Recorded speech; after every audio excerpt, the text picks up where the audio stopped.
नमस्कार, स्वागत छ कार्यक्रम खोज खबरमा। म पुष्कर खतिवडा। समाजमा भएका हरेक घटनामा हाम्रो नजर, जनताको सूचना पाउने अधिकारको सम्मान हाम्रो अभियान। त्यसैले समुन्नत र समृद्धशाली समाजको यात्रा खोज खबरको अन्तिम अभिष्ट अनि गन्तव्य हो। एउटा पुल जसले केवल आवत जावतमा सहजता मात्र प्रदान गर्दैन, यसले त्यस क्षेत्रको विकास र अझ बढी सडक पूर्वाधारको विकासलाई दर्शाउँछ। यसैका लागि नेताहरू चुनाव जित्न र जनमत पाउन पुल बनाउने भन्दै आश्वासन बाँड्छन्, तर पर्सामा भने भएकै पुल नै ध्वस्त पार्ने खेल चलिरहँदा पनि स्थानीय तह मौन छ। पर्साको सिक्टा नदीमा अव्यवस्थित दोहन मात्र भएको छैन, स्काभेटर प्रयोग गरी जताभावी माटो निकाल्दा भासिएको झोलुङ्गे पुल भत्किने खतरा बढेको छ। के छ त यसको वास्तविकता, हेरौँ यो रिपोर्ट। पर्साको सिक्टा नदीमा जथाभावी रूपमा स्काभेटरको प्रयोग, अव्यवस्थित दोहनले झोलुङ्गे पुल नै भत्किने खतरा। पुलबारे स्थानीयको चिन्ता, सरकारवाला निकाय अनभिज्ञ।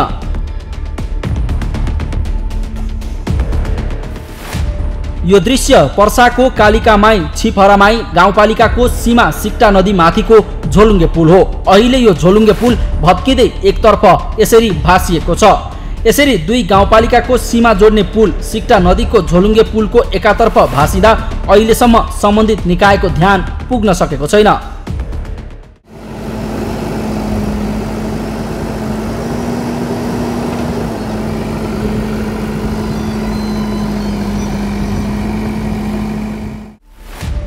सिक्टा नदीमा दुई पालिकाको दूरी कम गर्न पञ्चायत कालमै झोलुङ्गे पुल निर्माण गरिएको थियो, तर अहिले छिपरमाई गाउँपालिका बन्जिराका बेलास यादवले स्काभेटर लगाएर पुल मुनिबाट माटो निकाल्न थालेपछि यो पुल भत्किने जोखिममा छ। माटो खन्दा यसअघि नै एकातर्फ पहिला नै भासिसकेको छ, तथापि जोखिम मोलेर स्थानीय आवत जावत गर्न बाध्य छन्, तर सम्बन्धित निकायको अहिलेसम्म ध्यान नपुगेको स्थानीय बताउँछन्। टाइल लेके जात रही एकरा पर हमर गाड़ी ना चल जवना के चलते 5 फीट टाइल हमर फूट गेल छोटा-छोटा टुकड़ा भी। यसरी विकास निर्माणको नाममा सार्वजनिक जग्गाको माटो खनेर बाटो पुर्ने काम भइरहेको छ। ठेकेदारले सडकमा माटो पुर्न उपभोक्ता मार्फत ठेक्का लिए पनि बढी मुनाफा कमाउन नदी छेउमा रहेको सार्वजनिक जग्गाबाट स्काभेटर लगाएर माटो निकाल्ने काम गरिरहेको स्थानीयको आरोप छ। नदी छेउको माटो निकालिसकेपछि आएको बाढीको पानीले पुल पाया मुनिको माटो बगाइसकेको छ। बाढीले माटो बगाएका कारण एकातर्फ भासिएको हो, तर यसरी भासिएको भाग मर्मत गर्नुको साटो ठेकेदारले झन् माटो निकाल्ने काममा केन्द्रित रहँदा जुनै बेला पनि यो झोलुङ्गे पुल ध्वस्त हुने जोखिम रहेको स्थानीय बताउँछन्।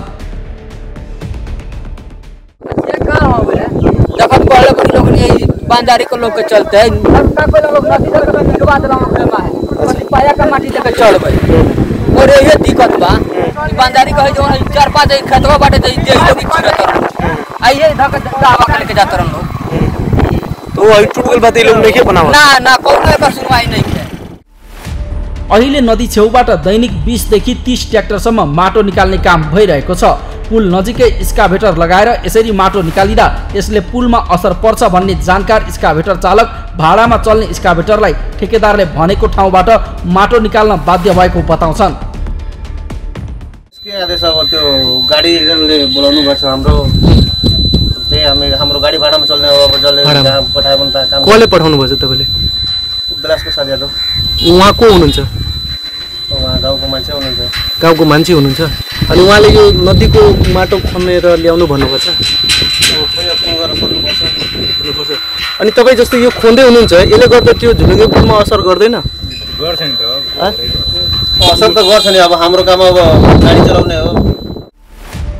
बन्जारी गाउँदेखि झोलुङ्गे पुलसम्मको सडकको अवस्था पनि दयनीय छ। ठाउँ ठाउँमा सडक भत्केर पानी जमेको छ, तर पुल मुनिबाट ट्र्याक्टरमा माटो ओसार्ने काम गरे पनि भत्केको सडकमा भने सो माटो हालिएको छैन।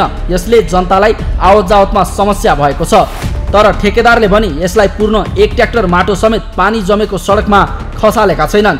यसरी स्काभेटरको प्रयोग गरी पुल क्षेत्रकै माटो निकाल्दा पुलको अस्तित्व नै सकिने हो कि भन्ने चिन्ता स्थानीयलाई छ।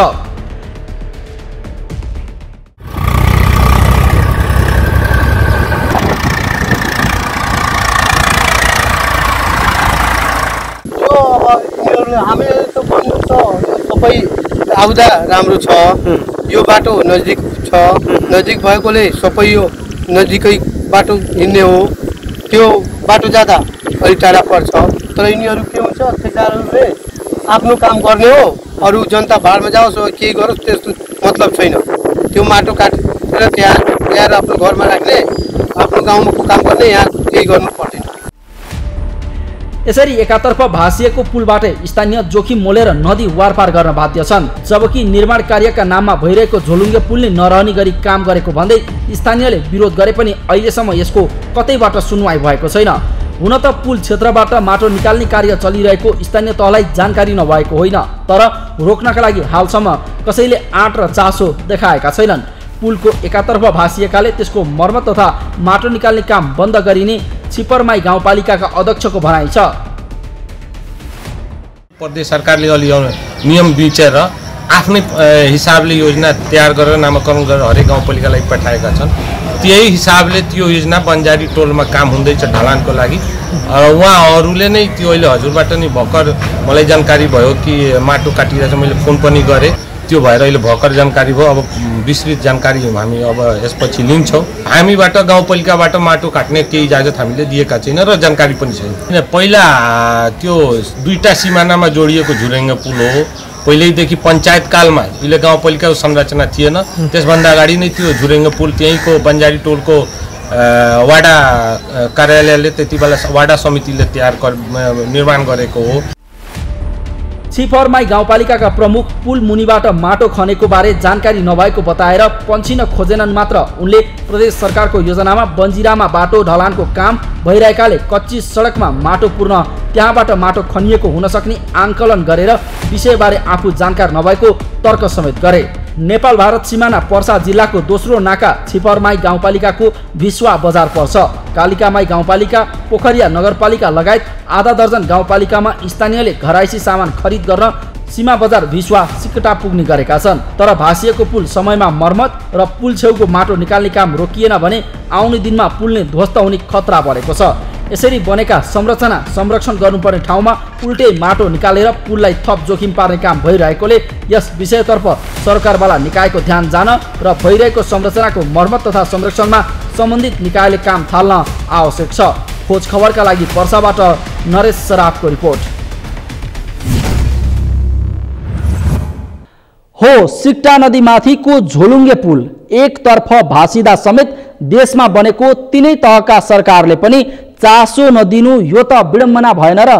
स्थानीय तह जो ओडा ओडामा पुगेको छ, सदस्य र ओडा अध्यक्ष पनि छन्, तर चासो चाहिँ कसैले दिएनन्। सबै तै चुप मै चुप छन्। यो त मिलेमतो वा साँठगाँठ बाहेक अरू के नै हुन सक्ला र? तथापि छिपरमाई गाउँपालिकाका अध्यक्षले सगरमाथा टेलिभिजनको खबरदारीपछि यसलाई रोक्ने दाबी गरेका छन्। उनको यो दाबी कार्यान्वयन हुन्छ कि हुँदैन त्यो पनि हेर्न बाँकी नै छ। कार्यक्रममा एकैछिन ब्रेकपछि जाजरकोटमा ट्विनमा निर्भर जनताको पीडा सम्बन्धी प्रसङ्ग लिएर उपस्थित हुनेछौँ, हेर्दै गर्नुहोला।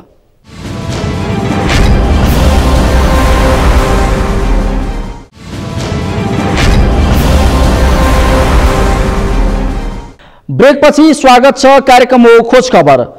प्रधानमन्त्री केपी शर्मा ओलीले आफ्नो पहिलो कार्यकालमा 2 वर्षभित्र ट्विन विस्थापन गर्ने घोषणा गरे, तर उनको त्यो घोषणा 6 वर्ष बित्दा पनि पूरा हुन सकेको छैन। दुर्गम पहाडी जिल्ला जाजरकोटको विकट बस्तीमा अहिले पनि ट्विनमा झुन्डिएर स्थानीयले नदी वारपार गर्न बाध्य छन्। ट्विनको पीडा कतिसम्म छ भने कयौं जाजरकोटवासीले झुन्डिएर यात्रा गर्दा ज्यान नै गुमाए, तर अहिलेसम्म जाजरकोटका विकट बस्तीमा पुल भने बन्न सकेको छैन। आखिर के छ त ट्विनको वास्तविकता, हेरौं यो रिपोर्ट। ट्विन विस्थापित गर्ने प्रधानमन्त्रीको घोषणा अझै अधुरो। जोखिम मोलेर भेरी नदी तर्न बाध्य छन् जाजरकोटवासी। पुल नबन्दा 1.5 घण्टा हिँड्दै भिरको बाटो यात्रा गर्दै।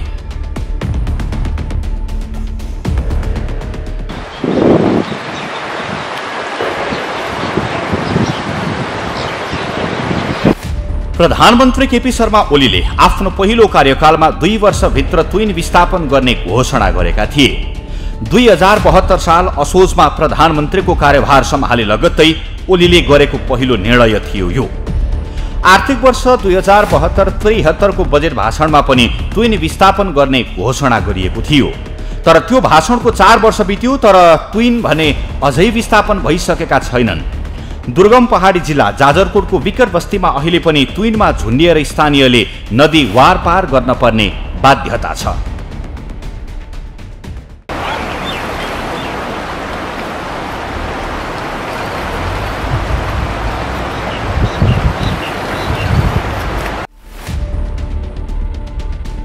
जाजरकोटको नलगा नगरपालिका वडा नम्बर 1 ठुला बगर र पश्चिम रुकुमको 8 बिस्कोट नगरपालिका 14 छोटे तराबीच भेरी नदीको ट्विनको विकल्प छैन। नदीमा झोलुङ्गे पुल नहुँदा र अन्य स्थानबाट पनि आवतजावत गर्ने बाटो नहुँदा वर्षौंदेखि यहाँका बासिन्दा ट्विनको जोखिमपूर्ण यात्रा गर्न बाध्य छन्।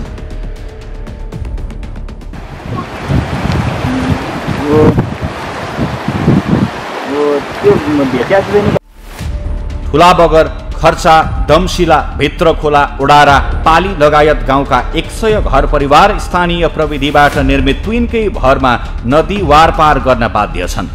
त्यस्तै पश्चिम रुकुमको पिपलचौर, छोटेतरा, छेपारे, चाख्ले मेला लगायत ठाउँका बासिन्दा पनि उक्त ट्विनको सहयोगले भेरी नदी वारपार गर्दै आएका छन्।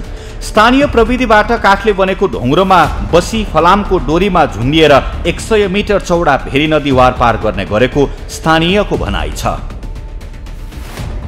ट्विनको लागि योभन्दा लगभग भइसक्यो 15-20 वर्ष भइसक्यो। यहाँको यही छ, बिजोग छ, अवस्था साह्रै नै समस्या छ। सरकारले कुनै हेरिदिएको भए झनै राम्रो हुन्थ्यो। यहाँका कोही बच्चाहरूलाई, विद्यार्थी, बाटोघाटो बडा समस्या छ। यही ट्विनको सहारामा चलिराखेका छन् सर।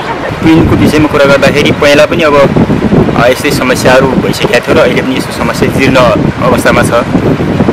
यो ट्विन मुक्त भनेर अब केपी शर्मा प्रधानमन्त्री हुने बेलाको अवस्था अब लगभग मुक्त भन्ने थियो र अहिले मुक्त अझै पनि यस्ता ट्विनहरू हुने ठाउँ धेरै बाँकी होलान् भन्ने मलाई लाग्छ। यो अहिलेसम्म हेरफेर नभएको कारणले अहिले जस्तो कि अब हाम्रा केपी शर्मा ओलीले पनि अब ट्विन मुक्त गर्छु भनेर भन्नुभयो। उहाँलाई हामीले मरिमिटी उहाँलाई अहिले अब केपी शर्मा ओलीको आशमा बस्यौँ। तर हामीले पनि अब 2-3वटा हामीले निवेदन पनि दियौँ र अहिलेसम्म न रोड छ न बाटो छ यो ठाउँमा। अब नेताहरूले पनि यो ठाउँमा अब आएर के गर्नुहुन्छ त? अबदेखि हामी यो ठाउँमा आएर मत माग्नु पनि लाजमुन्न होला, या त माथिसम्म यहाँका नेताहरूले पुर्याइदिनु भएन कि? प्रधानमन्त्रीले ट्विन विस्थापित गर्ने दावी गरेको वर्षौं बित्दा समेत अहिलेसम्म ट्विन विस्थापित नहुँदा कतिपय स्थानीय निराश बनेका छन्। उनीहरू नदी वारपार गर्न ट्विनै तरेर जिन्दगी बित्न लागेको भन्दै ट्विन विस्थापित नभएकोमा दुःख मान्दछन्। पुल बनाइदिन विभिन्न निकायसँग पटक पटक हारगुहार गरे पनि कसैले नसुनेको स्थानीयको गुनासो छ। पुल भएको स्थानसम्म पुग्न 1.5 घण्टा समय लाग्छ, त्यो पनि जोखिमपूर्ण भिरको बाटो भएर जान पर्ने बाध्यता छ। उक्त अप्ठ्यारो बाटोबाट लडेर कतिको ज्यान समेत गइसकेको छ। त्यसैले उनीहरू अप्ठ्यारो बाटोबाट लडेर ज्यान गुमाउनु भन्दा जोखिमपूर्ण ट्विनकै सहायता लिनु ठिक मान्छन्। अब हामीलाई पुल चाहिएको छ, जसरी भने हामी ट्विनतिर जस्तो हाम्रो भुवा उठिसकेका छन्। अब जसरी भने हामीलाई पुल बनाइदिने गर्ने चाहिएको छ। हामीलाई त्यो त्यति मात्रै हामीलाई धेरै आवश्यक छ। ट्विनमा आवजावत गर्दा हामीलाई गाह्रो छ, त्यही हुँदैन। यतापट्टि भिर बाटोमा रोडपोट हुने केही डर लाग्छ। बच्चापछि स्कुल जाने, कहीँ रिब्न बजारतिर जाने समस्या छ। कहीँ पुल पद्याको धेरै सुविधा हुनु भन्ने लागेको छ। पुलको त हामीलाई समस्या छ। अब भिर बाटो हजुरहरूले पनि देखिरहनु बाला पाल्लोबाट हिँड्दाखेरि हामी अब अघिदेखि यही भिर बाटोमा हामी बस्छ पुगेर धेरै दुःख गऱ्यौँ। बजार जाँदा पनि दुःखै भिर बाटोमा हर्यौँ। अब आजभोलि सरकारले हामीलाई छिटै पुल दिएमा हाम्रो समस्या समाधान हुन्थ्यो कि भन्ने लाग्छ। अब हाम्रो बच्चापछि स्कुल जाँदा यति हजुरहरूले हेर्नु भएको छ, यो अब यति अप्ठ्यारो ट्विन तरेर स्कुल जान्छन्, बजार गर्न पनि हामीलाई यही ट्विन बाटो अब हिउँदोको समयमा गाह्रो सानो हुन्छ अलिक। यसरी वर्षौंदेखि सयौं स्थानीय ट्विनबाटै जोखिम मोलेर ठूलो भेरी नदी वारपार गर्दै आएका छन्।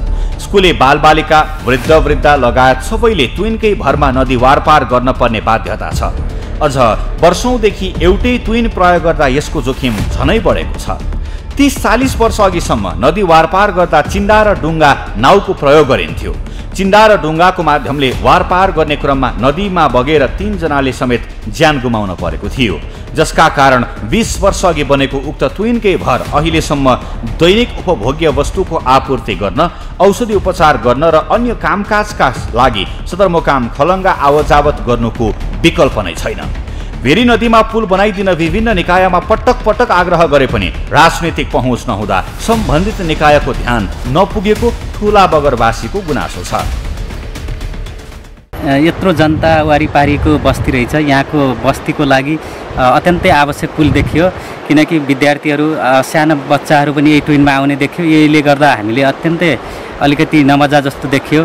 त्यसैले सरकारले भनेको छ अहिले अब टुइन विस्थापित भइसक्यो, सबै ठाउँमा झोलङ्गे पुलहरू बन्यो भन्ने भयो, तर यहीँ हेर्दाखेरि यत्रो बस्ती वारिपारी गर्नको लागि एकदमै अवस्था अप्ठ्यारो रहेछ। त्यसैले सरकारले सक्दो प्रयासमा यस्तो ठाउँमा पुल बनाइदिए धेरै राहत हुन्थ्यो। विकासीय कार्यकर्ता र राजनीतिक दलका स्थानीय नेता यसै टुइनको सहायताले नदी वारपार गर्छन्। चुनाव आउँदा नेताले हामी पुल निर्माणका लागि पहल गर्छौं भनेर जान्छन्, तर जितेर गएपछि फर्केर नआउने गरेको स्थानीयले बताएका छन्। यो क्रमले वर्षौं बितायो तर पुल निर्माण भने हुन सकेन, जसका कारण टुइनबाट वारपार गर्ने क्रममा कयौं पटक स्थानीयको मोबाइल, विद्यार्थीका किताब, खाद्य सामग्री नदीमा खस्ने गरेको छ। अधिक जनजाति र दलितको बाहुल्यता रहेको ठुलाबगर लगायत गाउँमा बासिन्दाको पुलद्वारा नदी वारपार गर्ने धोको अहिलेसम्म कल्पनामै सीमित भएको छ। खोज खबरका लागि जाजरकोटबाट बद्री पन्तको रिपोर्ट।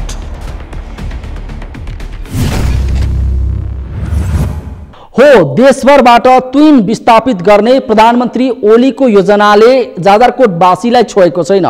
अझै पनि उनीहरूले भेरी नदी तर्न तुइनको विकल्प पाएका छैनन्, जसका कारण ठुला बगर, खर्चा, दमसिला, भित्रखोला, ओडारा, पाली लगायत गाउँका 100 घर परिवार तुइनकै भरमा वारपार गर्न बाध्य छन्। तर पनि भेरी नदीमा पुल बनाइदिन विभिन्न निकायसँग जाजरकोटवासीले गरेको पटक पटकको आग्रह अहिलेसम्म कुनै तहको सरकारले सुनेको छैन। हवस् त, आजका लागि कार्यक्रम खोज खबर यति नै। कार्यक्रम खोज खबरका विषयमा कुनै प्रतिक्रिया छन् भने हामीलाई खोजखबर@सगरमाथा.tv मा इमेल गर्न सक्नुहुन्छ, अथवा फोन नम्बर 0157606074 मा फोन पनि गर्न सक्नुहुन्छ।